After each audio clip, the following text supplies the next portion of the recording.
Good morning, guys. Nagbabalik ang basurera. Mamimili ako ngayon dito sa Dati. Okay. Puntahan ko ulit si Ate Patring. Ate Patring! Iba-vlog kita. Marami ka na? Ha? Marami na?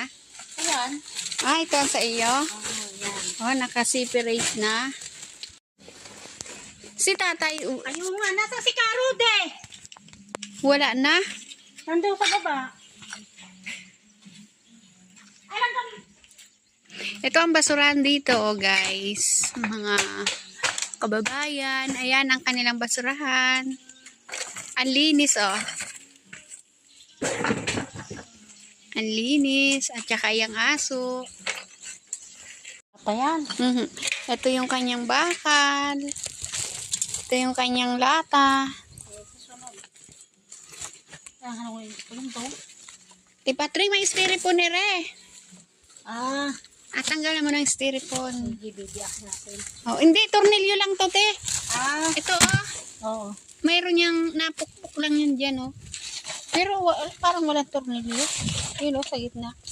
Wala nga, bibiyak ng luwari ito. Dito lang, hugot. At tanggalin mo muna ito. Oo.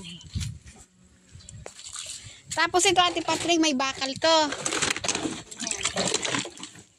Wala na.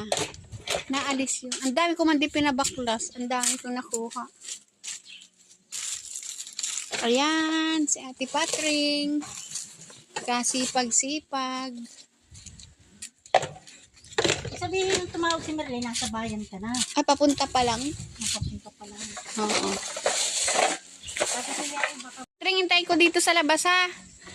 Okay. Chuchu, ka mangangagat.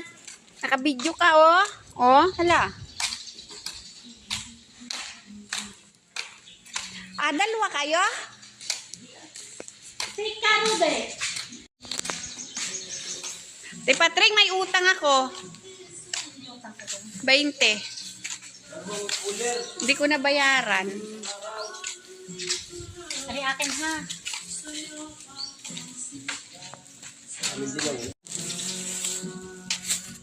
Tingyo, dilaw. Kita. Basta ganyan maitim, dilaw yan. Dilaw yan. Tanso ni Ate Patrick. Aking boyfriend.